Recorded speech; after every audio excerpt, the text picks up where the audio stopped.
line, and it's likely they'll fall further. The Kremlin accuses Ukraine of a terror attack after a drone strike on a building in Moscow's financial district. The SNP MP who lost her seat for breaking COVID rules says she will not stand again after her constituents triggered a by-election.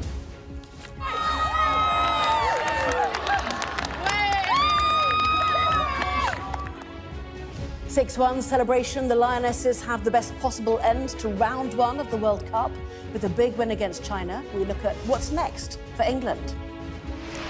And we'll take a first look at tomorrow's front pages in our press preview from 10:30.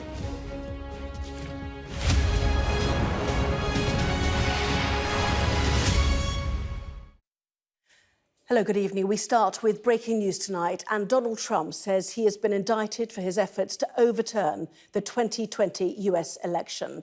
It's expected he could also be charged over his role in the Capitol insurrection on January the 6th, 2021. It's the former president's third criminal indictment. Well, let's get more then on this with our US correspondent, James Matthews, who joins us live from Washington.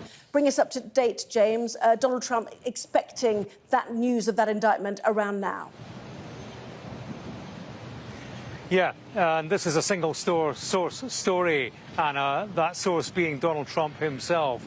We have been expecting for several days, actually, news of this third indictment from Jack Smith, the special counsel who has been pursuing prosecutions against Donald Trump. He already faces 2 indictments, one in connection with payments to a former porn star, a second indictment in relation to the mishandling of classified documents.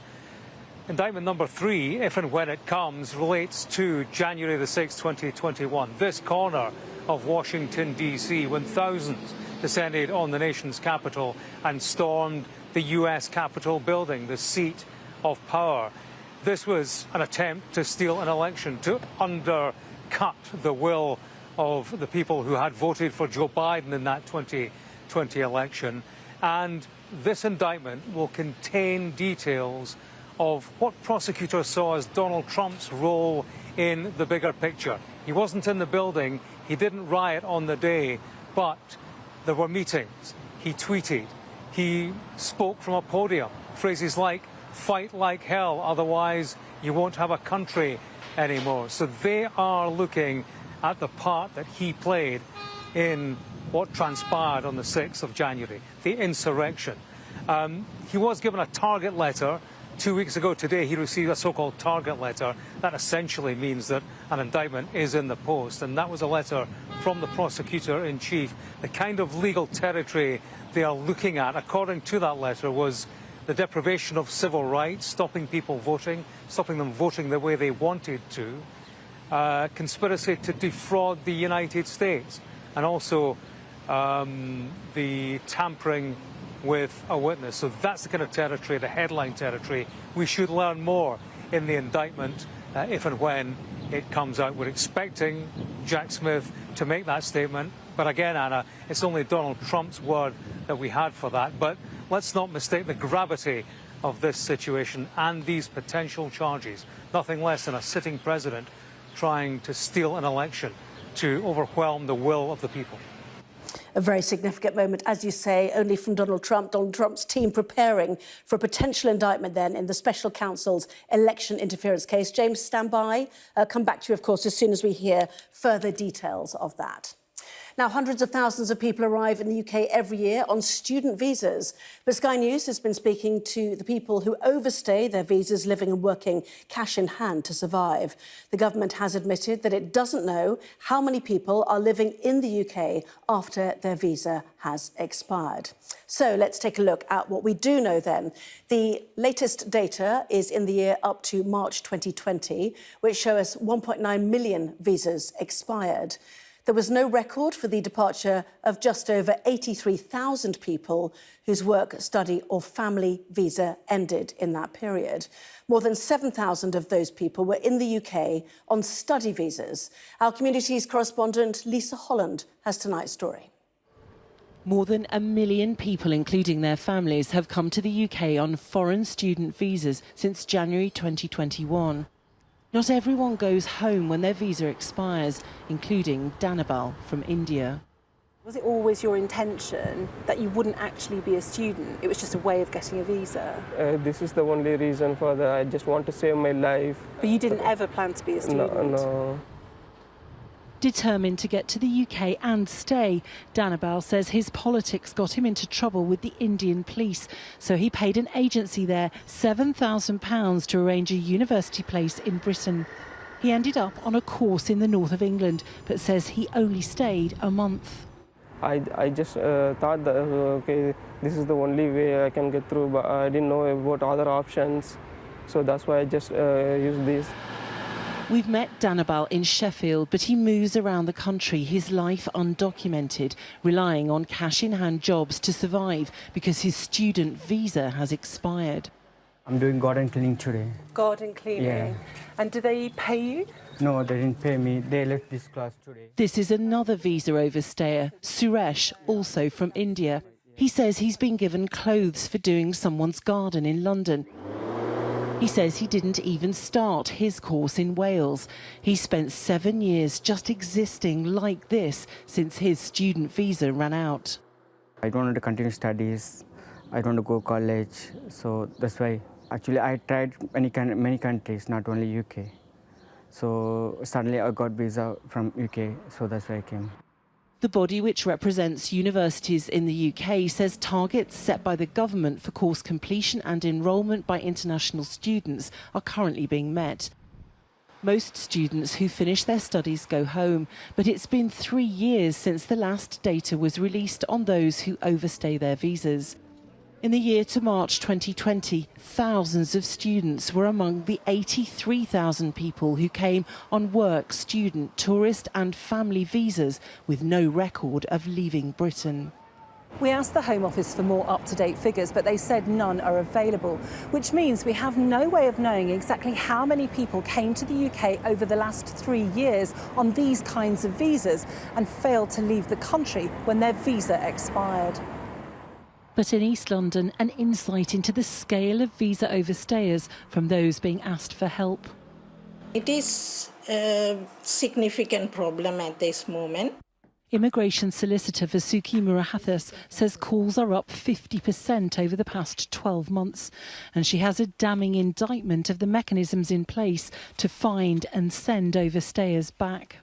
The immigration system is really collapsed. They are not keeping up to date. Some people, they are coming knowingly that they can overstay and no one can do anything.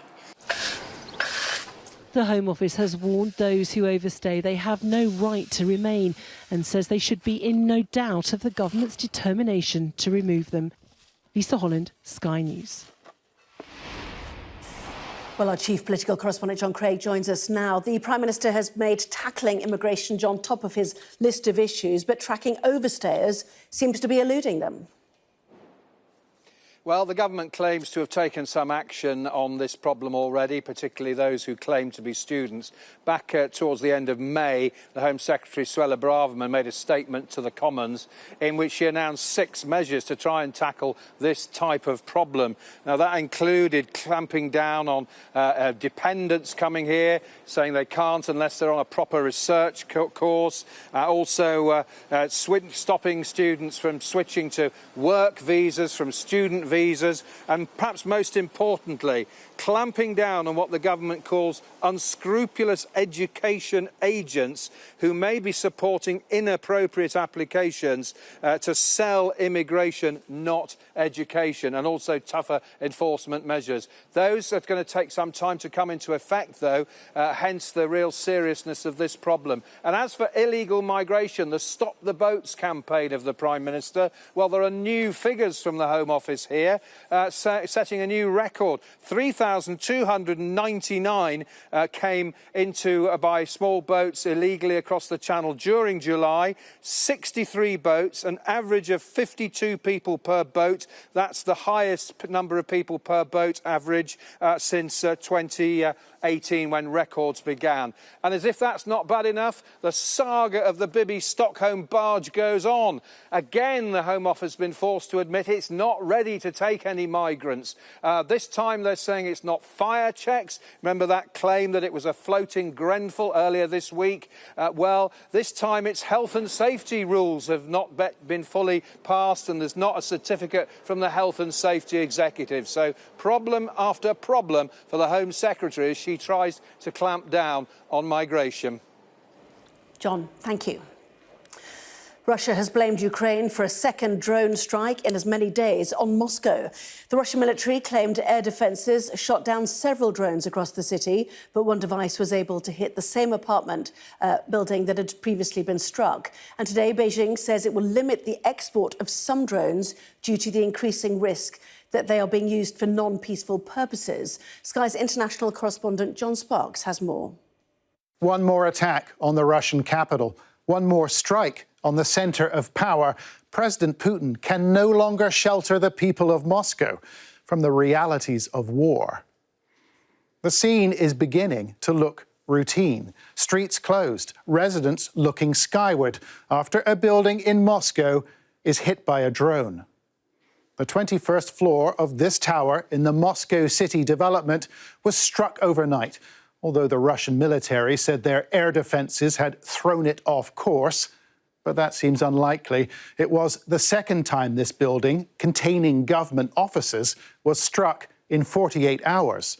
No one was injured, but it has unsettled some. It's unexpected that it hit the same place for a second time. Now I don't want to come here to work anymore at all. We saw ambulance, police and so on coming here from the window at night. It's very frightening because you wake up at night hearing explosions. The Ukrainian president, Volodymyr Zelensky, says the war is gradually returning to Russia's territory. And the geographical expansion of this conflict is a key ambition for Ukraine. It's thought Ukraine has been targeting locations in Russia and Russian-occupied territory since the invasion began, like the electricity supply in Belgorod, oil facilities in Krasnodar, and infrastructure in Crimea, including the Kerch Bridge, linking the peninsula to the mainland. But the city of Moscow is now within their sights. The first attack took place in early May, when 2 drones landed in the Kremlin complex. And another 20 drones have followed, although Russia claims it shot down or diverted them. However, the blasts at the prestigious Moscow city development have sent a powerful message to everyone who lives there. The Russians want to essentially sustain this war longer than the West can keep up support to Ukraine. And therefore, this is a way of the Ukrainians making ordinary Russians unavoidably aware in Moscow day to day of the war. You know, this is interesting. Western countries do not want Ukraine using their weapons on attacks inside Russia. So Ukraine's been building its own army of drones. The country's prime minister announcing a $1 billion investment program at this event last week. But Ukraine's arsenal is far smaller than their enemies, and their enemy uses missiles and drones on a near-nightly basis. This building in Kryvyi Rih was hit by a Russian missile on Monday. 4 people were killed, including a 10-year-old girl. And that is part of the continuing tragedy of this war. John Sparks there. Now, former SNP MP Margaret Ferrier has said she will not be standing again as an MP, saying she respects the outcome of the petition. Ferrier lost her seat in Rutherglen and Hamilton West after breaking COVID rules. And today, the news that more than 11,000 people had signed the petition to trigger a by-election there. Our Scotland correspondent Conor Gillis reports. This constituency has been at the centre of controversy for years. The MP, a convicted criminal who flouted COVID rules, and now Margaret Ferrier has paid the price. I'm a nurse, so I worked through the pandemic, and there was a lot of rules broken, but certainly somebody like her in power should never have done that, while the rest of us all adhered to. I never seen my family for, I think it was about 4 months at a point. I can't defend what she did, but I don't think she should lose her job, because what was happening in Downing Street with their parties and all that. I mean, it's ridiculous. I'd like to start by paying tribute to all NHS key workers and volunteers. This is where the scandal began. Ferrier giving a speech in Parliament at the height of the pandemic while waiting for a test result. Then, knowing she was positive, she boarded a train home. Ever since, she's rejected calls to resign, but her 30-day suspension from the Commons allowed her constituents 6 weeks to determine her fate. More than 10% of people here in this area were required to vote in order to get rid of Ferrier, and the result was emphatic. Almost 12,000 people turned out. That's about 14%. It now means that there will be a by-election where the stakes could not be higher. This will be the first big electoral test for the SNP's new leader, Humza Yousaf, who's under pressure amid a party at the centre of a police probe. Come and say hello. But it's Labour who are hoping to make gains, pounding the pavements here, knowing that Scotland is key to Keir Starmer taking the reins at Downing Street. You need to win this, don't you? Well, the people of Rutherglen and Hamilton West have spoken and they have said very clearly that they want change because they have been failed by 2 incompetent governments and also, to be frank, an MP that's been a lawbreaker. The battle lines are drawn as Margaret Ferrier says she will not stand again to prolong the pain in the polls this autumn. Conor Gillis, Sky News, South Lanarkshire. Well, let's take you back to the federal courthouse in Washington with the news that is coming, to be fair, from the former US President Donald Trump, that he has heard that the special counsel Jack Smith, who's been investigating his role in his ambition to overturn the 2020 US general election, will be handing up indictments. Just looking, actually, from Reuters, the US grand jury hands up an indictment against an unnamed defendant to a prosecutor in the January the 6th probe. This is in the court proceedings. This news just breaking. Our colleagues at NBC suggesting that the foreman from the grand jury has entered the magistrate's courtroom now. Let's head to James Matthews, who can make sense of this. We're not quite sure how this indictment might be revealed to us, James, but it's the news coming from Donald Trump himself that he anticipates charges. Bring us up to date. Yeah, Donald Trump in the last hour said he's expecting a statement from Jack Smith, the prosecutor-in-chief, the special counsel who has been investigating him for events around January the 6th. It's interesting news that the foreman of this grand jury has gone to the magistrate court. That chimes with procedure and goes some way to corroborating what Donald Trump has had to tell us. It looks like the indictment could be on the way. The way it works is that you have a grand jury sitting. They've been sitting for months listening to the evidence. The special counsel ultimately goes to them and says, I think we should indict Donald Trump. The grand jury say yay or nay, and if they say yes, then the foreman of the jury goes to that magistrate in open court and procedure kicks in from there. That's when we should know that he's been indicted. We don't know whether we'll get the full details. It might be under seal, but it might be unsealed. If it's unsealed, then we get the detail of who they're looking at and what crime prosecutors think they have committed. You said defendant, Anna. If you're getting news that we're talking about defendant singular, then that's interesting, and indeed I'm seeing that now. There has been much talk that we would see an indictment against a number of defendants, possibly the circle of people around Donald Trump. If it's a defendant, that looks, on the face of it, as if it might be Donald Trump himself. The United States versus Donald Trump on a third indictment that he faces. And I'm just looking at some copy coming in.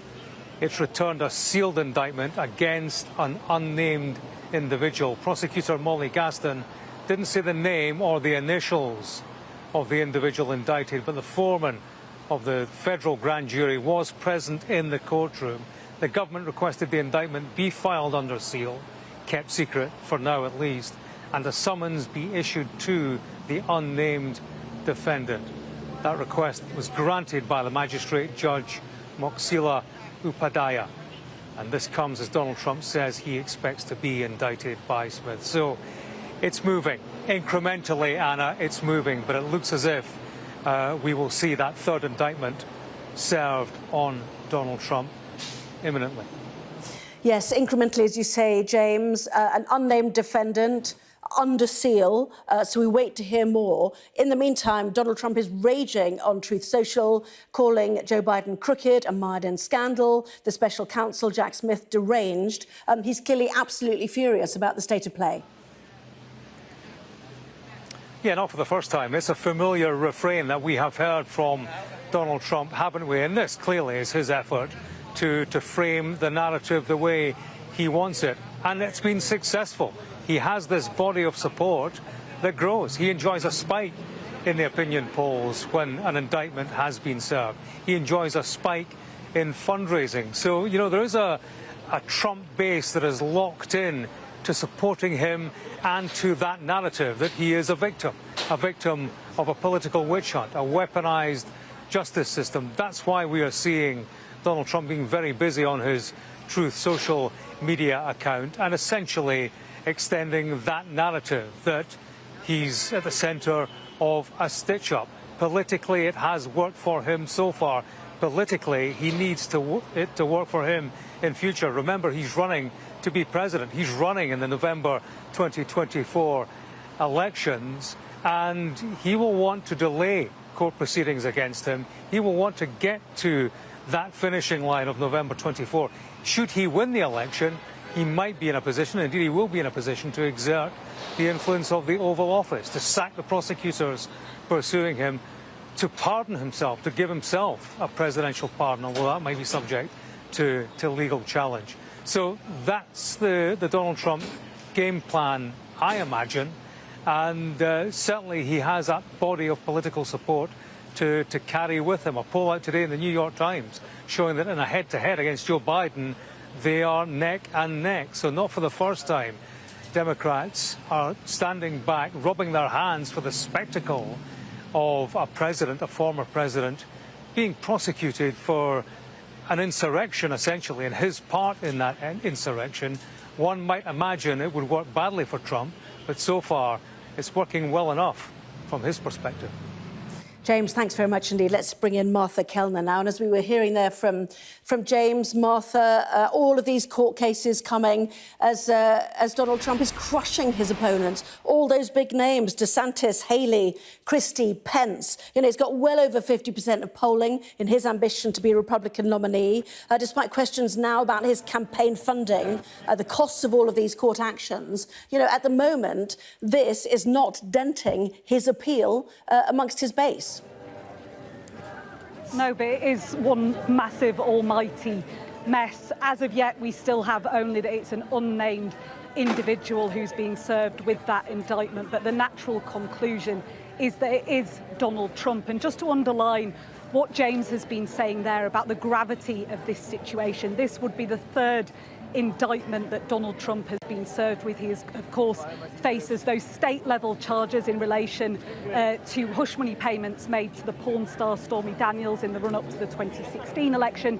You then had the classified documents found in Trump's Mar-a-Lago home. Two very serious charges.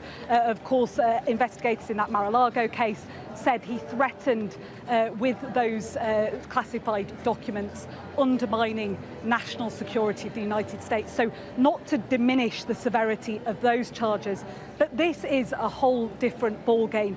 These charges relate to allegations that Donald Trump oversaw a scheme to prevent the peaceful transfer of power, that he undermined the entire basis of democracy in this country. So the natural question now is, will this increase in the severity of these charges affect anything in the minds of voters? Because what we've seen so far is it is only increasing Donald Trump's popularity among his base. It's served to show that the Donald Trump supporters are very much entrenched. You were reflecting there, Anna, on the latest polls we've seen just in the last day or so that show that Donald Trump is absolutely trouncing his closest contenders in the race for the Republican nominee. Donald Trump has 54 percentage points, 37 percentage points ahead of his nearest rival in that race, the current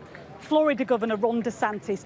Many people expected him to run Donald Trump close in the Republican race, but the wheels have somewhat fallen off DeSantis' campaign in recent weeks. The likes of Nikki Haley, Tim Scott, who you mentioned, the former Vice President Mike Pence, they are nowhere to be seen.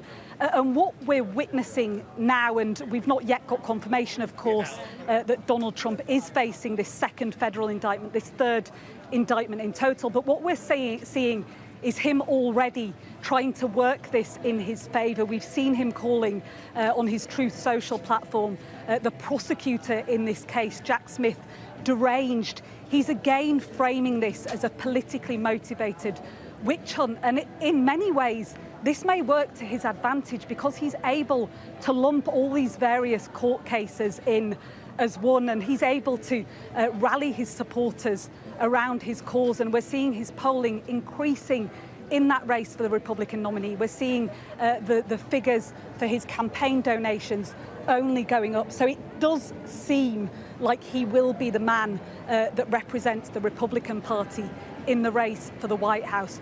But in terms of a general election, and I think James was reflecting on this too, he is still being outshone by President Biden. Polls show that President Biden does still have a slight margin over Donald Trump if the general election was to be held tomorrow. So it's still a very complicated picture. And of course, the only thing we really know for certain is that if Donald Trump does go ahead with his campaign in 2024, he will be organising his campaign rallies around court appearances in 3, possibly 4 or more legal cases. And that in itself is quite remarkable. Yes, certainly a strain for his campaign. Another strain, as I was mentioning there, campaign finances. New campaign finance disclosures made public ahead of a deadline showed that Trump's network of political committees had spent roughly $25 million on legal fees. Suggestion is it's considerably higher, over $40 million. And an analysis of campaign finance reports show Trump's political committees had so far paid out at least $59.2 million to more than 100 lawyers and law firms since January 2021. So, as I said, a big strain on his campaign finances. Martha, for the moment, thank you very much indeed. Stand by. Obviously, we're awaiting more details. So far, we know that the grand jury hearing evidence and testimony in Special Counsel Jack Smith's investigation into the 2020 election interference investigation has now returned a sealed indictment against an unnamed individual. The prosecutor did not say the name or the initials of the individual indicted, but the foreman of the Smith's federal grand jury was present in the courtroom, thereby, as you can imagine, linking it to Donald Trump. The government has requested that the indictment be filed under seal and a summons be issued to the unnamed defendant, a request which was granted by the magistrate in that courtroom in Washington. This comes, of course, as Donald Trump said he expected to be indicted by Jack Smith's investigation. There is more. There's a Trump campaign statement just dropped. Actually, let's just bring it to you. This is nothing more than the latest corrupt chapter in the continued pathetic attempt by the Biden crime family and their weaponized Department of Justice to interfere with the 2024 presidential election, in which President Trump is the undisputed frontrunner and leading by substantial margins. The Trump campaign statement goes on to say, but why did they wait 2.5 years to bring these fake charges right in the middle of President Trump's winning campaign for 2024? Why was it announced the day after the big crooked Joe Biden scandal broke out from the halls of Congress? The answer is election interference. The lawlessness of these persecutions of President Trump and his supporters is reminiscent of Nazi Germany in the 1930s, the former Soviet Union and other authoritarian dictatorial regimes. President Trump has always followed the law and the Constitution with advice from many highly accomplished attorneys. These un-American witch hunts, the statement continues, will fail, and President Trump will be re-elected to the White House so he can save our country from the abuse, incompetence and corruption that is running through the veins of our country at levels never seen before. 3 years ago, we had strong borders, energy independence, no inflation and a great economy. Today, we are a nation in decline. President Trump will not be deterred by disgraceful and unprecedented political targeting. Let's head to James Matthews. It does appear that the unnamed defendant is indeed Donald Trump, who compares this pursuit of him to Nazi Germany and the former Soviet Union, James. Yeah, I think that's Donald Trump speaking in extremes to appeal to the extremes. Interestingly, he doesn't mention the indictment specifically in that statement, Anna, although nobody's disputing that he is indeed the target of an indictment that is coming his way. I mean, I think Donald Trump is cementing there his message that this is all about the weaponization of the Justice Department that has targeted him, that he is a victim. Interestingly, he uses the phrase un-American. That is key politically, I would suggest, in all of this, because the crime that he is being accused of is one of essentially encouraging insurrection. It doesn't get any more un-American than to attack American democracy, to try to hinder the peaceful transfer of power, and that is a strong political message that would emanate from this courtroom should he be found guilty, certainly would be extended by Donald Trump's political opponents. So I think there we see his reaction to the legal aspects of all of this, but also what he would see as the political battleground. And just one breaking bit of news, Anna, according to Reuters, the United States, has filed an action against Donald Trump. That's according to a court document. Donald Trump being named for the first time. James Matthews, thank you very much indeed. The US charges Trump with conspiracy to fraud the US, witness tampering and conspiracy against the rights of citizens. This is a document quoted by the Reuters news agency. US files against Donald Trump in a court document. One wonders what has been unsealed or not, James. Everybody, all the US networks are now citing sources that Trump has been informed he has been indicted by that grand jury in 2020 election probe. That's 3 US networks now reporting that. It will be fascinating to read further this indictment in detail. Certainly the federal indictment against him in terms of mishandling of documents in that case in Florida made very interesting reading, James.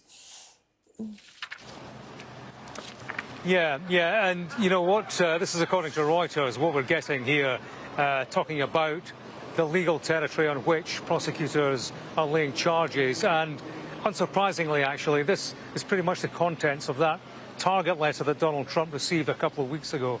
Conspiracy to defraud the United States, essentially cheat the country out of a fair election. I imagine that's the extension of that sentence.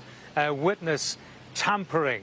Now, you'll remember, among other things, which will be contained in the indictment, you'll remember that call to the Secretary of State in Georgia, talking about the extra votes that Donald Trump needed to win the election in that seat, notwithstanding there's separate legal investigations in Georgia. But I wonder if that is an example of the kind of evidence that has been accumulated and has fed in to that charge. Trump saying, give me the votes that I need to overturn the free and fair result that went for Biden in the state of Georgia. And that last one, conspiracy against the rights of citizens, to go to a voting booth, to tick the box as they wish and to have that vote recorded as they intended. That would be the crime that impinged on that human right, that rights of citizens. And I'm just getting more snaps from Reuters here. And Trump faces 4 counts in the 2020 election case. The indictment mentions 6 unnamed co-conspirators. That's interesting because in the course of these grand jury investigations, jurors have heard from a number of the president's men, including his former chief of staff, Mark Meadows. They have heard from the former Vice President, Mike Pence, and people who were close to Donald Trump, legal people who were giving him advice in those days after the 2020 election, which Joe Biden won, people whispering in his ear. Possibly that's what led to his claims about a rigged election. So it looks as if the man at the centre of what prosecutors would regard as a conspiracy is being indicted, but also there are a number of co-conspirators in the frame. According to the document, there are 6 of them. Yes, it's fascinating, isn't it? This is Reuters reporting this so far, James. So, to update you, the US charges Donald Trump with conspiracy to defraud the United States of America, with witness tampering and conspiracy against rights of citizens. Trump, we're hearing from the Reuters news agency, faces 4 counts in connection to the 2020 US election. The indictment mentions 6 unnamed co-conspirators. This news breaking all the time. So Trump indicted on 4 counts tied to his efforts to undermine the 2020 election, including conspiracy to defraud the United States. Remember, this is the man who leads the Republican polling at the moment in his ambition to be the Republican nominee for the election next year in 2024. Martha Kellner, let's head to you, reporting from California. Still a number of Republican supporters there, of course.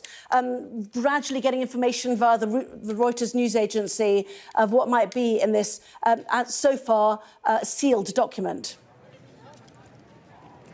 Yeah, I'm in Huntington Beach in California. You may not think of California as having anything to do with the presidential race, but it could be a key battleground in the race for the Republican nomination for the presidential race. It is the state that has the largest number of Republican delegates in the entire country, and news is starting to filter through here that Donald Trump is facing his 3rd indictment in total, his 2nd federal level indictment. And I was just quickly speaking to a gentleman to ask him if this would have any effect in the way he might vote in 2024. He said to me, absolutely not. I am a major MAGA supporter. I'm a big fan of Donald Trump. And he almost repeated word for word what Donald Trump is saying about these charges. He said that this is all about political persecution, that this is a desperate attempt to keep Donald Trump out of the race for 2024. And I think that gives you some idea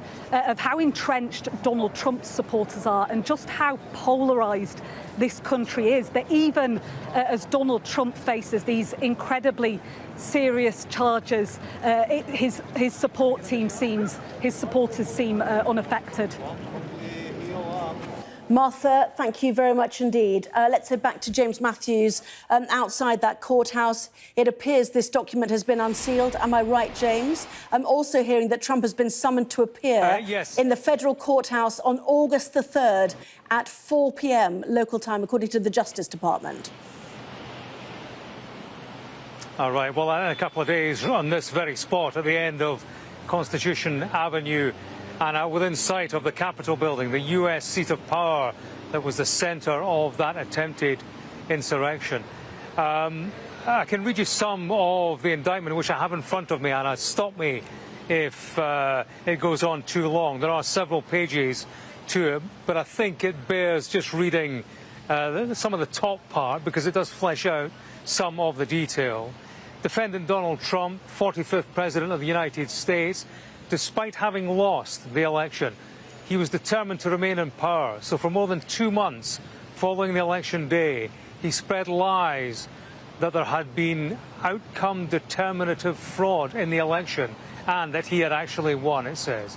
These claims were false. The defendant knew they were false, but he repeated and widely disseminated them anyway to make his knowingly false claims appear legitimate, create an intense national atmosphere of mistrust and anger, and erode public faith in the administration of the election. The indictment goes on. He had a right, like every American, to speak publicly about the election and even to claim falsely that there had been outcome determinative fraud during the election and that he had won. He was also entitled to formally challenge the results through lawful and appropriate means. Indeed, in many cases, the defendant did pursue these methods. His efforts to change the outcome in any state through recounts, audits or legal challenges were uniformly unsuccessful. It goes on. Shortly after Election Day, Donald Trump pursued unlawful means as well of discounting legitimate votes and subverting the election results. In so doing, he perpetrated 3 criminal conspiracies.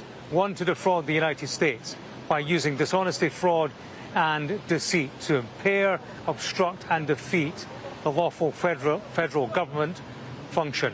A conspiracy to corruptly obstruct and impede the January the 6th congressional proceeding in which the vote was rubber-stamped, and a conspiracy against the right to vote and to have one's vote counted in violation of a particular law. It goes on. Each of these conspiracies, which built on the widespread mistrust that Donald Trump was creating through pervasive and destabilising lies about election fraud, targeted a bedrock function of the United States federal government, the nation's process of collecting, counting and certifying the results of the presidential election. And it goes on in greater detail, Anna, several pages to it, as I say. But there you go. These are the 3 criminal conspiracies at the heart of this fresh indictment. Basically, prosecutors are saying this was a man who knew he had lost the election, who could have and did challenge the results around the country, in particular states, by lawful means. But he also created legal challenges that were unfounded, created this atmosphere of mistrust, and in so doing targeted the bedrock of this country, essentially free and fair elections. James, thank you very much indeed. For those tuning in, expecting the press preview, we will come to it in the reaction from our guests to this news shortly. But you join us as Donald Trump has been indicted on 4 charges, including conspiracy to defraud the United States of America in a federal probe over an effort to undo his election loss and subvert the transfer of power in the run-up to the January the 6th Capitol riot, the US election of 2020. And James, that is effectively the prosecution that you were reading out there. Strong words, dishonesty, deceit. What might his defence be? Because we understand he's been locked in with his lawyers on Monday and Tuesday in anticipation of this. Yeah, I think we've possibly got a hint of Donald Trump's defence from his Truth social media site. Indeed, that tweet, that statement that he posted out just in the past few minutes talks about how he was following the advice of his lawyers. We've heard that from him before in the past few days, and perhaps that's the defence, that he was merely following the advice of his lawyers in everything that he did, and that what he did was legal to his mind.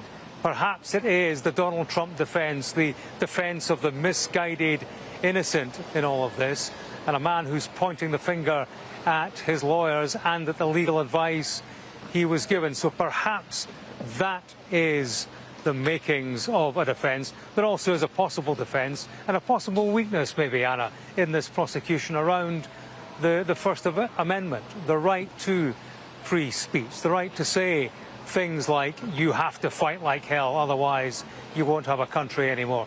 That's what he said on January the 6th to a large crowd that gathered in the National Mall in Washington, D.C., part of which then proceeded to the US Capitol and ignited that insurrection, ignited those scenes with which we are now so familiar. So maybe that's it. Maybe he will say, look, I was just doing what my lawyers told me was legally sound, and why can't a man say what he likes in the centre of a nation's capital? We will see in due course, I suppose. In 48 hours' time, Donald Trump will come here to this building at the end of Constitution Avenue, and he will be arraigned, presumably. The charges will be read out against him in full. He will have the opportunity to plead not guilty. One imagines that he will, and then the clock starts to tick, doesn't it? We have 15 months between now and the November 24 election. 3 indictments, possibly a 4th still to come in the coming days. from the state of Georgia to do again with election interference. So the question will be, can 4 criminal trials be squeezed into a 15-month period? Almost certainly not, particularly if there are delays in the legal process, and we've seen that in the case regarding the mishandling of classified documents. Donald Trump will be hoping that he gets to November 24, ideally for him, without having to come before judge and jury, because then, best case scenario for the defendant, Donald Trump, is that he wins the election, gets into the Oval Office and uses the influence of that position to do a number of things, essentially to lift himself off the legal hook, to fire the prosecutors who have been tailing him for so long, and to line up a presidential pardon for himself. So it's absolutely fascinating, isn't it? And of course, the person who's investigated this is Jack Smith, the special counsel, an experienced war crimes prosecutor who unveiled an unprecedented federal indictment against former US President Donald Trump in that Florida case we mentioned. There's his office lined up. Does that mean he's about to speak? We'll wait and see. The US Department of Justice veteran oversaw anti-corruption prosecutions against multiple US politicians in his role as the head of the Department of Justice Public Integrity Section some years ago. So we'll wait and see what more we get from that. But it looks like he's brought 2 federal indictments against Donald Trump. This indictment alleging that Trump pursued unlawful means of discounting legitimate votes and subverting the 2020 presidential election results through 3 criminal conspiracies. The indictment also alleges Trump attempted to, and did, corruptly obstruct and impede the certification of the electoral vote. But what about the Capitol riots itself, the incitement to violence? What about those questions, James? Yeah, that is a question in all of this, Anna. And going forward in court on the basis of the evidence, it will be interesting to see if prosecutors try to. I can't actually see how they would do it, just looking at the indictment in the first instance and the charges that they are bringing. You know, can they make, or do they propose to make, a connection between Donald Trump and violence, the violent scenes that we have seen? I mean, there have been convictions in this court behind me for seditious conspiracy. That's not mentioned in the indictment. There's no mention of incitement to insurrection. There's been a lot of talk that that might be the case. So these charges against Donald Trump appear to be charges against the puppet master. And many people who have been jailed, convicted of crimes in relation to January the 6th, they talk about how Donald Trump was effectively a puppet master. He was the man whose message that they had bought on that day when they headed towards the US Capitol.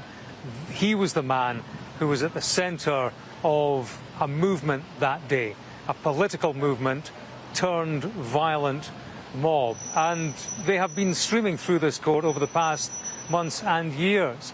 300 people, rioters, have been through this court in this corner of Washington, D.C. 300 put behind bars. More have been convicted, lesser sentences. There are hundreds still to come. Donald Trump will join that traffic in 48 hours' time. And I tell you, Anna, he will not relish that journey because he's heading to a D.C. court. This is Democrat D.C., with a jury pool selected from a population that isn't necessarily full of Trump supporters in the way that the likes of Florida is, where the classified documents case is being heard. So he won't relish the legals that await him when he arrives at this court building. He won't relish, clearly, the prospect of 3 criminal prosecutions, possibly 4.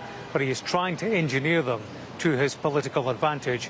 And as we've been discussing, with some success. He's doing well in the Republican polls and doing pretty well in the head-to-head with Joe Biden, neck and neck, according to one New York Times poll out this morning.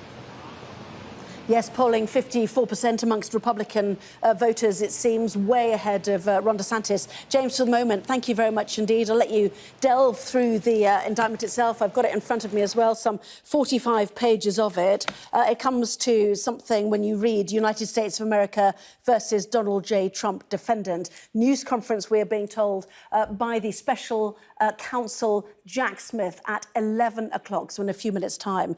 In the meantime, let's discuss the latest developments with our guest this evening, political editor of The New Statesman, Rachel Cunliffe, and the deputy editor of Conservative Home, Henry Hill. Henry, goodness me. It's absolutely extraordinary, isn't it? I mean, you've said that a lot. I've said that a lot over the course of Donald Trump's rise. I remember all the way back in 2016 being like, this is ridiculous. He's never going to win the nomination. When's his campaign going to implode? And still it goes on. And I think for me, it's obviously extraordinary in many respects, but the thing that's really shocking is he's still leading in the Republican primary. How? And that's despite the fact that this Stop the Steal thing, where he spent 2 months pretending that he might have won the election, he defrauded his supporters out of a huge amount of money, not only the ones that he induced effectively to go to the January 6th insurrection, but hundreds of thousands of them donated money to the Stop the Steal campaign, and that's all now going on his legal defences. So he's actively defrauding the Republican base, and yet still they look like they're going to make him their nominee. It's unbelievable. Yes, we will, of course, show the newspapers in the next hour, but we'll continue with this breaking news. And in fact, actually, he has to file some of his accounts because he's aiming to be a nominee.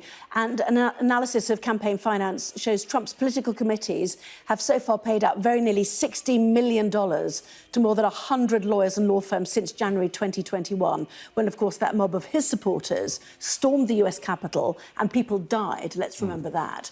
This more about the run-up to the election, or the run-up to that moment, obviously. The 4 counts: conspiracy to defraud the United States, conspiracy to obstruct an official proceeding, obstruction of and attempt to obstruct an official proceeding, count 3, count 4, conspiracy against rights, all detailed, as I said, in this 45-page indictment. Henry, talking about watching Donald Trump's rise, are we watching his fall here, do you think? Well, I think at the moment we're probably watching his rise and his fall almost simultaneously, because there are 2 very different polarised narratives going on in the US at the moment. And I mean, you could say that there have been since Trump sort of appeared as a political force. But in the same way that in the run-up to that 2016 campaign, he said that he could shoot someone on Fifth Avenue and it wouldn't hurt his campaign numbers at all, every time there is a Donald Trump scandal, a Donald Trump indictment, and remember, this is the 3rd indictment that he has faced, or a lawsuit of some kind, his base gets further fired up. It is all part of the deep state conspiracy to bring him down. That's what they believe. And everything that would normally hurt him is taken as evidence that it's more important than ever that they sort of rally behind him. Now, obviously, that's a minority, but it is a majority, I think, within the Republican Party do believe, or do claim to believe, that the election was stolen. So this is not some fringe belief. This is a narrative that has taken over the Republican Party. And I agree with Henry. Like, this doesn't look like it's going to torpedo his campaign. He is still probably going to be the Republican nominee unless he chooses, for whatever reason, to withdraw. And there haven't been any signs that that's something that he is remotely intending to do. Yeah, and I don't know if you heard me read out the Trump campaign statement, which compared the Department of Justice in America with Nazi Germany in the 1930s, the former Soviet Union and other authoritarian dictatorial regimes. President Trump has always followed the law and the Constitution, with advice from many highly accomplished attorneys, over 100, as we read from his the finance records. You know, extraordinary that he stands there, and yet they refer to a meeting which was held in December after he'd lost the election, where he wanted the US military to get involved. So the detail of this is quite extraordinary. Yeah, and I think it's very surreal. If you grew up with America, and people, America's always been, well, at least in recent times, has been a polarised country. You remember the anger towards George W. Bush. And it's very weird now to think, oh, those were the golden years, weren't they? Those were the golden years of American stability compared to where we are now. And I think one of the things that was most striking for me from the clip we just heard was the talk about it actually matters where Donald Trump... America is such a polarised country that it matters what state Donald Trump goes to court in. Because if he goes to court in a red state, there is a much better chance of him being let off. And remember, I think the charges he's facing in Florida is stealing nuclear secrets. That's, it's not a small charge. If he can get off that just because it happens to be held in a red state. Well, I was there in Florida for that indictment. So much support for him there. It's everybody said it's unfair that he's facing these charges. I mean, man and woman on the street kind of thing. It's incredible, and that's, notwithstanding Donald Trump as an individual, that is an incredibly dangerous state for America to be in, because at a bare minimum, to be a functioning country, you need to have the courts to work. You need people to be able to go, oh, OK, this person's committed a very, very serious offence. He should go to prison. Once you lose that, even if Donald Trump does withdraw or lose the primary and loses the general, America is still in a very, very dark place. Well, it's all fascinating, isn't it? Both of you stay there. We will look at the newspapers. We will also hope to hear from Jack Smith, appointed by Attorney General Merrick Garland in November. He has questioned a host of former White House officials, Trump allies, lawyers and state election officials, both in voluntary interviews and before the grand jury too, that's been meeting behind closed doors in Washington. Those who've testified before the grand jury and would ultimately hand down any indictment include Trump's Vice President Mike Pence, who's spoken extensively in public about the former president's efforts to pressure him into rejecting President Joe Biden's election victory. News conference coming up in a couple of minutes' time. Stay tuned.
It is 11 o'clock. This is Sky News' extended news review and press preview. Our top story, breaking news. Donald Trump has been charged by the Justice Department for his efforts to overturn the results of the 2020 US presidential election. The former president now facing 4 counts, including conspiracy to defraud and witness tampering. Official documents are released showing he's been summoned to appear in court in Washington on Thursday. Well, we're expecting a news conference in Washington shortly. We'll bring that to you live. Over the next hour, we'll also bring you the latest on this breaking story and discuss today's news with our reviewers, Rachel Cunliffe and Henry Hill. And later, we'll have a full run-through of tomorrow's front pages.